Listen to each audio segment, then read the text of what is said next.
রাজনৈতিক অঙ্গনে একটা আলোচনা, শেখ হাসিনা কি সত্যিই পদত্যাগ করেছিলেন? যুগান্তর এই রিপোর্টটি সামনে এনেছে এবং এটি আনার একটি কারণ আছে। জনমনে কিন্তু এক ধরনের বিভ্রান্তি আছে। শেখ হাসিনা পদত্যাগ করে যদি থাকেন, তাহলে সেই পদত্যাগপত্র কিন্তু কেউ বহু কিছু তো ফাঁস হয় বা সামনে আনে বা দলিল হিসেবে সামনে প্রমাণ করানো যে সীমান্তের অপর প্রান্ত থেকে এখনো সংবাদ পাঠান, চট করে ঢুকে পড়ার পায়ে তারা ধান্দা করতেছেন। আপা যেখানে আছেন ভালো আছেন, ওখানে থাকেন, আমরা ধরে আনবো সময় মতো। এর আগে ঢুকবার চেষ্টা করবেন না। এদেশের মানুষের কবলে পড়লে কত ধানে কত চাল হয় হিসাবটা বুঝে পাবেন।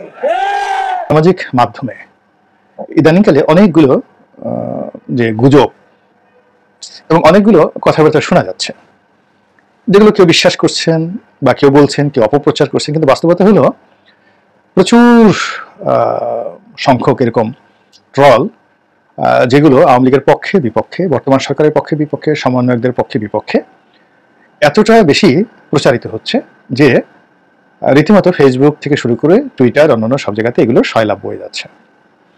এক নম্বর হলো সাবেক প্রধানমন্ত্রী শেখ হাসিনা, তার একটি টেলিফোনের যে সংলাপ, এটি ভাইরাল হয়েছে। সবাই বলার চেষ্টা করছেন যে এটি শেখ হাসিনা নিজেই ইচ্ছা করে আলোচনায় থাকার জন্য এই জিনিসটি তিনি প্রচার করে দিয়েছেন।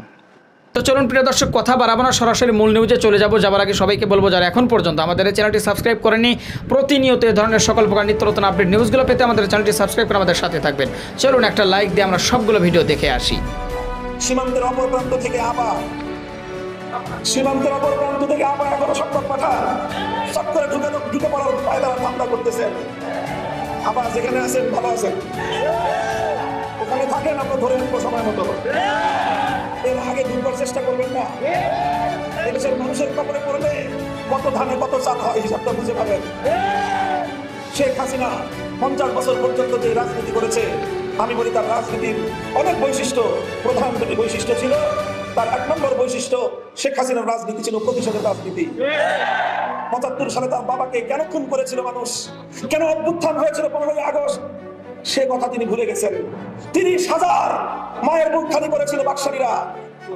বাংলাদেশের মুক্তিযুদ্ধে এত মানুষ মরে নাই, সেই মানুষ 71 থেকে 75-এর 15ই আগস্ট পর্যন্ত এদেশে হত্যা করা হয়েছে। সেই মানুষের জন্য কোনো মায়া নাই, কোনো চোখের অশ্রু নাই, সব চোখের অশ্রু শুধু 15ই আগস্টের জন্য।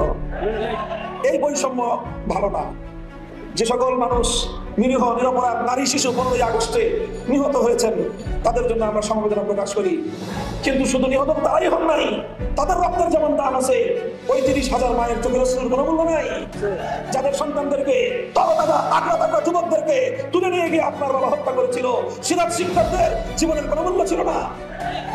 যাই হোক, পুরাতন হিসাব, ওই হিসাবে আমি যেতে চাই না।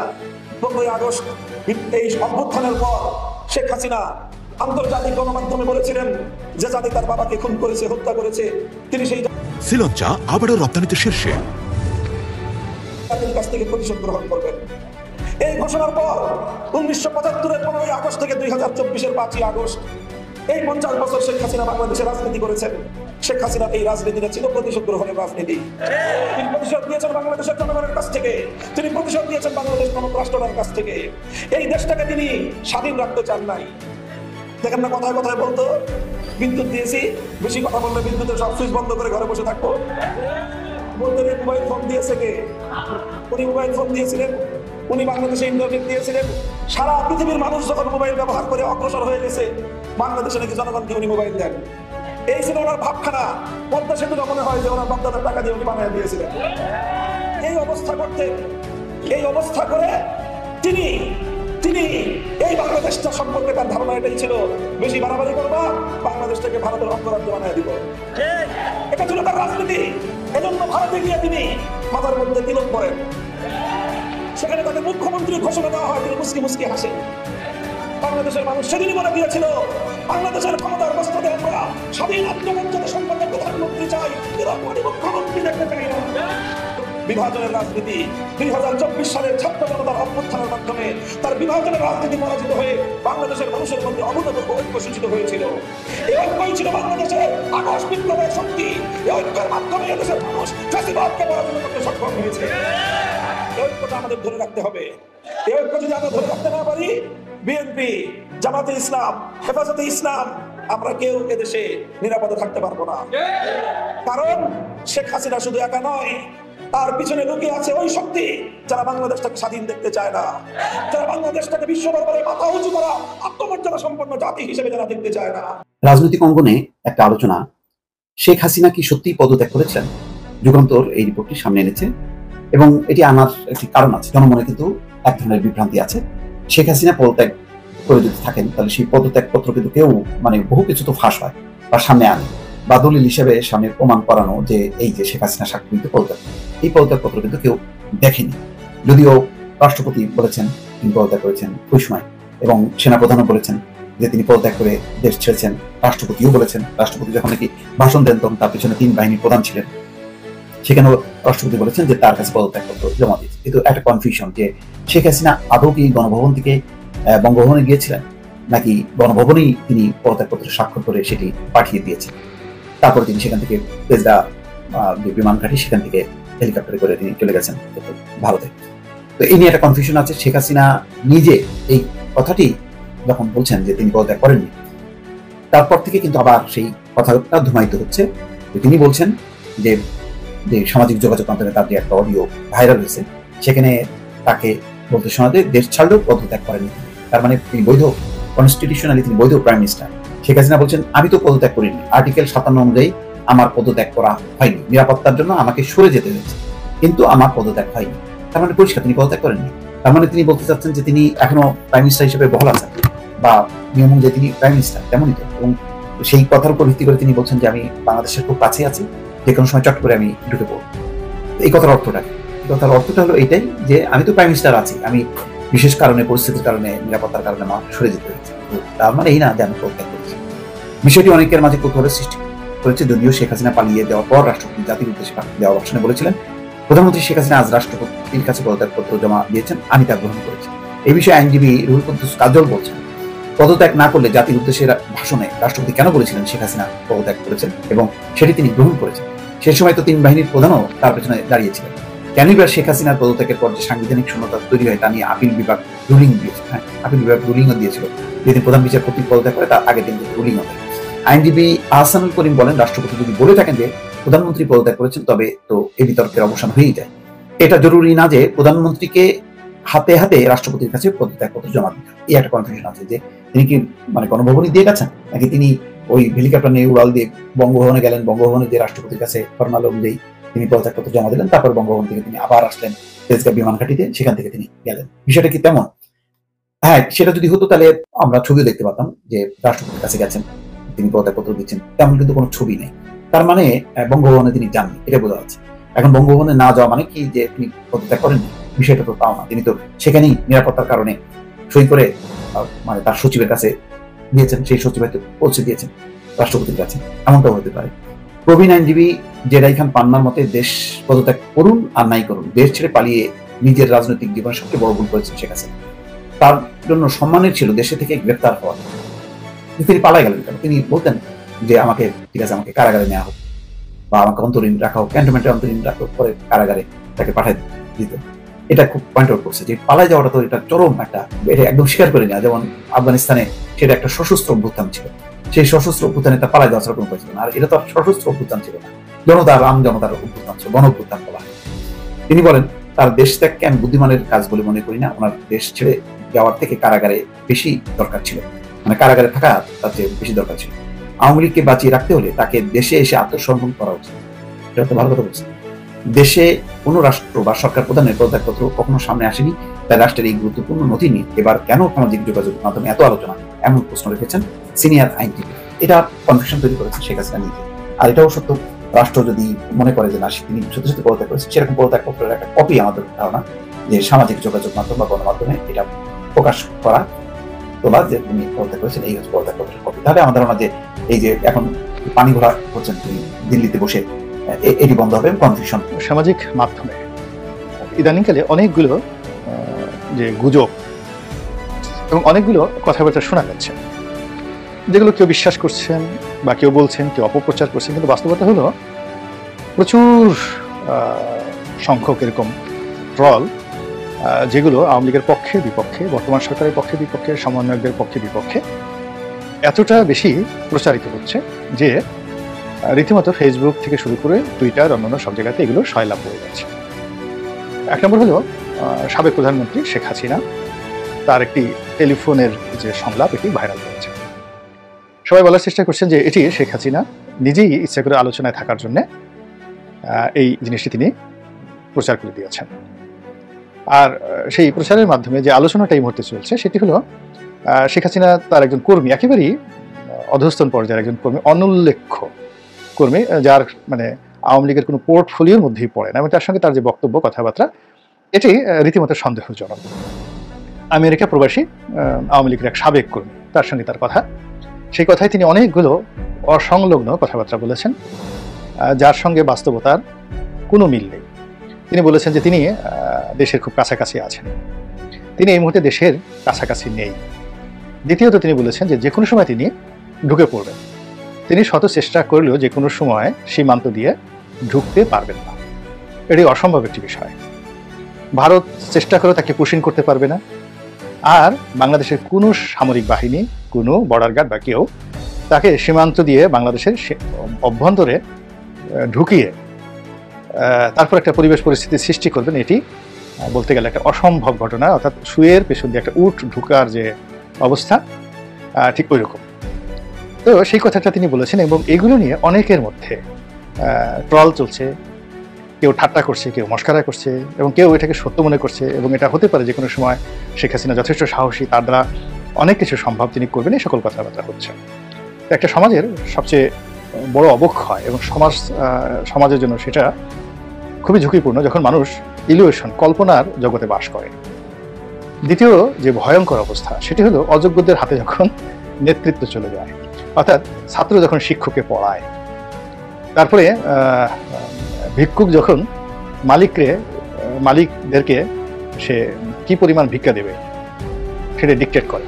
কোনো ভিক্ষুক, ধরুন আপনি ভিক্ষা দিতে গেলেন, তিনি বলেন যে আমি তো পুরনো টাকা নেই না, আপনি আমাকে ভিক্ষা দিতে চান, কম করে হলেও 100 টাকার একটা কর্পোরেট নোট দিতে হবে।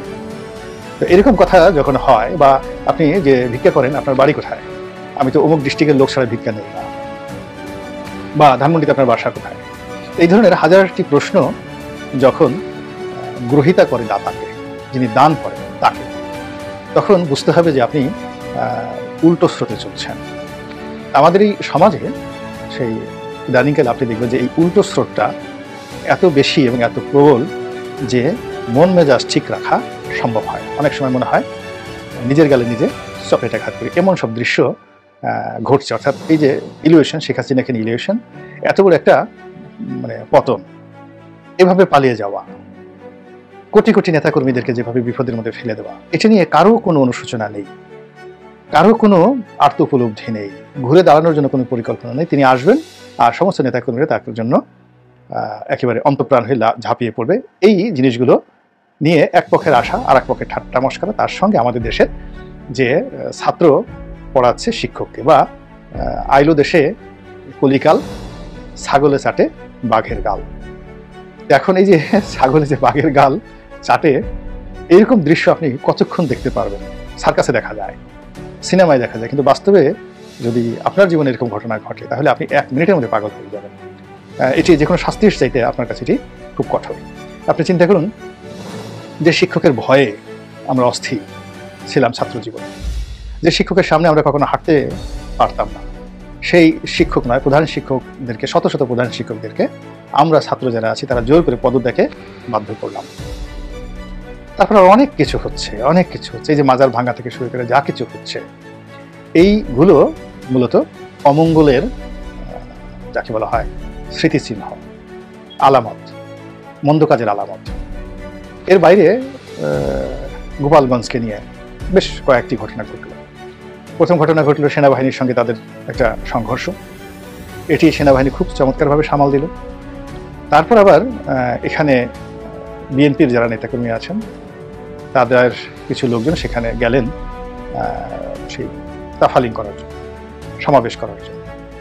তো এটা আসলে আমার কাছে স্বাভাবিক মনে হয়, কারণ হলো যে সারা বাংলাদেশের এত এত জায়গা রেখে এইরকম একটা জায়গাতে কেন যেতে হবে? দুই নম্বর হলো যে ওখানে বিএনপি যারা নেতাকর্মী রয়েছেন তারা অলনে ছাড়েন, একেবারে রয়্যাল বেঙ্গল টাইগার হয়ে যাবেন। 15-16 বছর যাবত নিষ্পেষিত থাকা মানুষগুলো যদি অলনে ছাড়েন সাহসী হয়ে যায়, আবার 15-16 বছর যারা ক্ষমতা ভোগ করেছেন তাদেরকে আপনি রাতারাতি ভয় দেখাতে পারবেন না। তো যেহেতু গোপালগঞ্জের যারা আওয়ামী লীগের কর্মী সমর্থক তারা সিমেন্টেড হয়ে আছে, তো সিমেন্টেড জায়গাতে কখনোই আঘাত করতে হয় না। জাস্ট আপনাদের কাছে ইতিহাস থেকে উদাহরণ দিই। মুসলমানদের মধ্যে একটা গ্রুপ যাদেরকে আত্মঘাতী গ্রুপ হিসেবে ইতিহাসে তারা পরিচিত। তো তাদের কাজই ছিল নিজেরা মানে প্রথম সুইসাইড করতো এবং সুইসাইডের ঝুঁকি নিয়ে বিশ্বের বিভিন্ন রাজদরবারে গিয়ে তারা ভাড়া খাটো এবং হত্যাকাণ্ড ঘটাতো। Assassination group. একজন লোক একটা পাহাড়ের উপরে, ইরানের একটি পাহাড়ের উপরে এইরকম একটি আস্তানা গড়ে তুললেন এবং তার কয়েক হাজার এরকম যোদ্ধা তিনি আজকের দিনের তালেবানদের বা আল কায়দার মতো করে তিনি তৈরি করলেন এবং এই গ্রুপটি প্রায় 200 বছর ধরে সমস্ত মধ্যপ্রাচ্যের রাজদরবারগুলোতে আতঙ্ক ছড়িয়ে ফেলেছিল এবং স্বয়ং যাকে বলা হয় সালাউদ্দিন আইয়ুবী তার প্রাণনাশের জন্য এই গ্রুপটি 4-5 বার কিন্তু পদক্ষেপ নিয়েছে এবং ব্যর্থ হয়েছে। এবং অনেক বড় বড় মুসলিম শাসক ছিলেন, তারা ইচ্ছে করলে পুরো সেই পাহাড়টিকে উড়িয়ে দিতে পারতেন কামানের গুলা দিয়ে, কিন্তু সেটা না করে দেখা গেল যে তারা তাদের সাথে সমঝোতা করেছেন এবং এই গ্রুপটিকে হালাকু খান গিয়ে প্রথম তাদেরকে উচ্ছেদ করে। এর আগে মুসলমানরা কিন্তু তাদেরকে উচ্ছেদ করতে পারেনি বা করেনি। এর কারণটা হলো যে ওই যে তারা যে হালাকু খান যেটা পেরেছিলেন সেটা মুসলমানরা করতে পারে না, এই কারণে যে তারা যে মতবাদটি প্রচার করতেন সেই মতবাদের সঙ্গে সাধারণ জনগণের একটা সম্পৃক্ততা ছিল। অর্থাৎ 5000 জন জঙ্গি ছিলেন যারা এরকম কুকর্ম করতেন, কিন্তু তারা হয়তো 50 লাখ সাধারণ মানুষের মধ্যে তাদের যে বিশ্বাস এবং আদর্শকে ছড়িয়ে দিতে পারছিলেন। ফলে রাজনীতির স্বার্থে এই 5000 লোককে তারা মারতে পারেনি, যেটা বিধর্মীরা পেরেছিল। তো সেই ক্ষেত্রে আমাদের এই যে আওয়ামী লীগ যারা করে, বিএনপি যারা করে, জামাত যারা করে, জাতীয় পার্টি যারা করে, সবারই কিন্তু একটা বিশ্বাস আছে। আপনি দেখেন বিএনপি এরশাদ সাহেবকে হ্যান্ডেল করতে পারে না পারার কারণে পুরো উত্তরবঙ্গ কিন্তু এরশাদ সাহেবের সঙ্গে চলে গিয়েছিল এবং এখনো পর্যন্ত যদি ফেয়ার ইলেকশন হয়, আপনি জিএম কাদের সাহেবকে যত খারাপ কথাই বলেন না কেন, জাতীয় পার্টির প্রার্থীরাই কিন্তু উত্তরবঙ্গে হয়তো 2-4টা সিটে কম পাবে, কিন্তু তারা ভালো করবে এবং তাদের সঙ্গে কিন্তু প্রতিযোগিতা হবে। এই জিনিসগুলো কখনো যায় না। আপনি যত খারাপ অবস্থায় করেন না কেন, ফেনী, বগুড়া, নোয়াখালী এই এলাকাতে বিএনপির ব্রুট মেজরিটি। আবার জামাতেরও সীমান্তবর্তী এলাকা চাঁপাইনবাবগঞ্জ, সাতক্ষীরা, বেনাপোল এই সমস্ত অঞ্চলে জামাতের, সাতকানিয়া এই সমস্ত, চট্টগ্রামের লোহাগড়া, সাতকানিয়া এই সমস্ত এলাকাতে জামাতের কিন্তু ব্রুট মেজরিটি রয়েছে।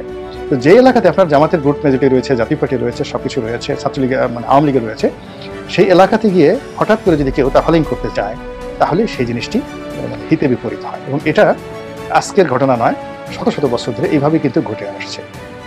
ফলে কেউ কখনো নিজের মানে অন্যের বাড়ির দরজায় গিয়ে মারামারি করে জিতে আসতে পারে, আপনি সাময়িক আক্রমণ করে চলে আসতে পারবেন, কিন্তু সেখানে সাস্টেন করতে পারবেন।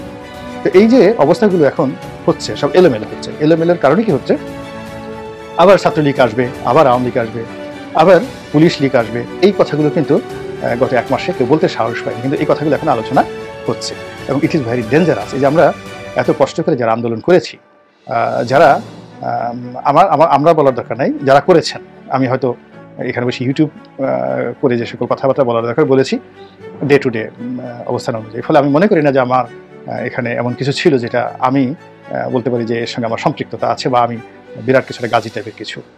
তো যার জন্য আমার বক্তব্যটা হলো যে আমি আমার মতো লিখেছি, কাজ করে গেছি, প্রতিদিনের মতো প্রতিদিনের ঘটনা বর্ণনা করেছি, কেউ পক্ষে গিয়েছেন, কেউ বিপক্ষে গিয়েছেন, কাজে এখানে আমি বড় ফ্যাক্টর না। কিন্তু যারা সত্যিকার অর্থে জীবনের ঝুঁকি নিয়ে এই আন্দোলন করেছেন, রাজপথে লড়াই করেছেন, সংগ্রাম করেছেন, জেল খেটেছেন, জুলুম সহ্য করেছেন, অত্যাচার সহ্য করেছেন এবং শেখ হাসিনা পালানোর পেছনে যাদের সত্যিকার অর্থে অংশগ্রহণ আছে, সেই মানুষগুলো যে কোনো কারণে যদি এই আন্দোলন প্রশ্নবিদ্ধ হয়, আন্দোলন ব্যাকফুটে যায়, সেই মানুষগুলো কিন্তু মারাত্মক বিপদে পড়বে।